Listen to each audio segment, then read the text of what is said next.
Olá, como vocês estão? Desejo que estejam bem. E na aula de hoje vamos conversar sobre as divisões regionais do território brasileiro. Primeiro, é importante lembrar que o Brasil é um país de grande extensão territorial. É considerado um país continental e essa grande área já passou por diversas divisões administrativas. Mas o que é regionalizar? Em geografia, o conceito de região se refere à diferenciação de áreas, ou seja, as regiões podem ser determinadas segundo critérios naturais, estabelecendo as diferenças de clima, vegetação, hidrografia, relevo, fauna, entre outros que irão evidenciar a forma e o padrão de vida dos habitantes de cada região. O processo de regionalização é muito importante para estabelecer as relações entre as áreas regionalizadas e auxiliar numa melhor compreensão dos estudos geográficos. Muitos são os fatores que determinam a regionalização, como, por exemplo, a localização geográfica, pois possui uma relação direta com a organização do espaço. Outros fatores também são determinantes para o processo de regionalização, como economia, política, sociedade, história, cultura, entre outros. Primeiras divisões regionais do Brasil. O Tratado de Tordesilhas, de 1494, foi o primeiro responsável pela divisão do território que hoje corresponde ao Brasil. De acordo com esse tratado, a porção leste do território ficou sob o domínio de Portugal e a porção oeste pertencendo à Espanha. Uma outra divisão ocorreu com as capitanias hereditárias em 1534.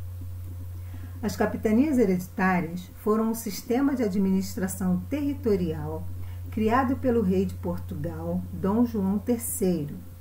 Esse sistema dividiu o território brasileiro em 15 grandes faixas de terra que foram entregues para a administração de donatários, principalmente os nobres que tinham relações com a coroa portuguesa. Eles deveriam governar e promover o desenvolvimento da capitania na qual se tornasse responsável.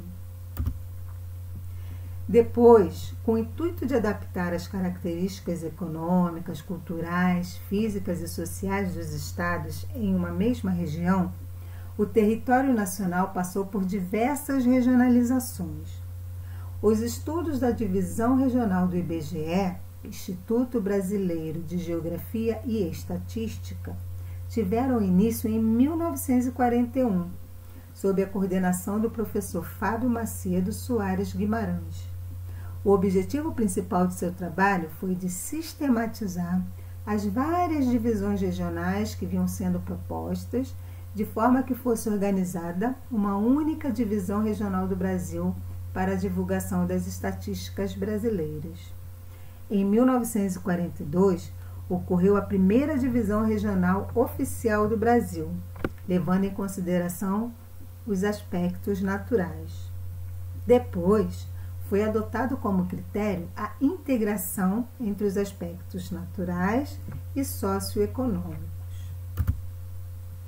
A regionalização atual é de 1970 e foi adaptada em 1990, com as alterações da Constituição de 1988. Com as mudanças realizadas, ficou definida a divisão brasileira que permanece até os dias atuais. O estado do Tocantins foi criado depois do desmembramento do norte de Goiás e incorporado à região norte. Roraima, Amapá e Rondônia tornaram-se estados autônomos. Fernando de Noronha deixou de ser federal e foi incorporado ao estado de Pernambuco. De acordo com a divisão regional oficial do IBGE, o Brasil tem 5 regiões: Norte, Nordeste, Centro-Oeste, Sudeste e Sul. A região Norte possui 7 estados. A região Nordeste, 9 estados. A região Centro-Oeste tem 3 estados. a região Sudeste tem 4 estados e a região Sul 3 estados, totalizando 26 estados e um Distrito Federal, que é Brasília, a capital do país. Existe outra forma de regionalizar o Brasil, de uma maneira que mostra melhor a situação socioeconômica e as relações entre sociedade e o espaço natural. Trata-se da divisão geoeconômica do país em 3 grandes complexos regionais: a Amazônia, o Centro-Sul e o Nordeste. Diferente da divisão regional oficial, esta regionalização não foi feita pelo IBGE. Ela surgiu com o geógrafo brasileiro Pedro Pinchas Geyser, em 1964. Ele levou em consideração o processo histórico de formação do território brasileiro, em especial a industrialização, associado aos aspectos naturais e a modernização econômica do espaço urbano e rural, que estabeleceu relações entre os lugares do território brasileiro. A divisão em complexos regionais não respeita o limite territorial entre os estados. O norte de Minas Gerais pertence ao complexo regional do Nordeste, enquanto o restante do território mineiro pertence ao Centro-Sul. O leste do Maranhão é do Nordeste, enquanto o oeste pertence ao complexo da Amazônia. O sul do Tocantins e do Mato Grosso pertence ao Centro-Sul, mas a maior parte desses estados pertence ao complexo da Amazônia. Mas essa formação de regionalização é muito útil para a geografia, porque ajuda a contar a história da produção do espaço brasileiro. O Nordeste foi o polo econômico mais rico da América Portuguesa, com base na monocultura da cana-de-açúcar, usando o trabalho escravo. Tornou-se, no século XX, uma região economicamente problemática, com forte excludente populacional. As migrações do nordestino para outras regiões é um exemplo disso. O Centro-Sul é, atualmente, o núcleo econômico do país. Ele concentra a economia moderna, tanto no setor industrial quanto no setor agrícola, além de apresentar a melhor estrutura de serviços. Nele se encontra a capital política do país, Brasília. O complexo da Amazônia é o espaço de povoamento mais recente, ainda em estágio inicial de ocupação humana. Sua área de densa floresta dificulta o povoamento. Os movimentos migratórios na direção desse complexo regional partem tanto do Centro-Sul quanto do Nordeste. A divisão regional de Milton Santos. O critério principal da regionalização proposta por Milton Santos e Maria Laura Silveira foi o meio técnico-científico informacional, isto é, a informação e as finanças estão distribuídas de maneiras desiguais e distintas pelo território brasileiro, determinando 4 Brasis, que foram denominados como região concentrada, centro-oeste, nordeste e Amazônia.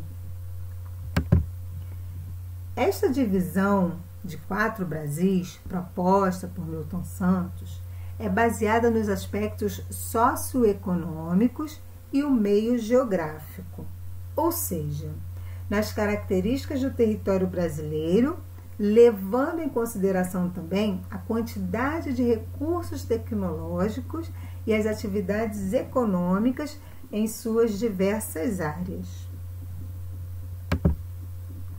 A região concentrada, além de possuir a maior concentração populacional e as maiores cidades brasileiras, possui os maiores complexos industriais, os principais portos, rodovias, shopping centers, bem como as principais universidades com as maiores produções científicas do país. Esta região ela é marcada por uma densa rede urbana, associada a um setor de comércio e serviços diversificados. É o centro da tomada de decisões. A região Centro-Oeste possui uma agroindústria moderna, mecanizada e competitiva, pautada na produção de soja e milho destinados à exportação. Está integrada à globalização, porém, é subordinada aos interesses da região concentrada. Amazônia possui poucos recursos tecnológicos e uma baixa densidade populacional. Foi a última região a ampliar a mecanização na produção industrial e agrícola, apresentando pouquíssimas áreas com atividades mais modernas. E finalizando com o Nordeste. É a mais antiga área de povoamento do Brasil. Sempre teve precária circulação de pessoas, produtos, informação, em razão principalmente da urbanização irregular. A prática de atividades econômicas e modernas e o uso de recursos tecnológicos avançados ocorreram apenas em determinadas áreas desta região. Encerramos por aqui. Até mais.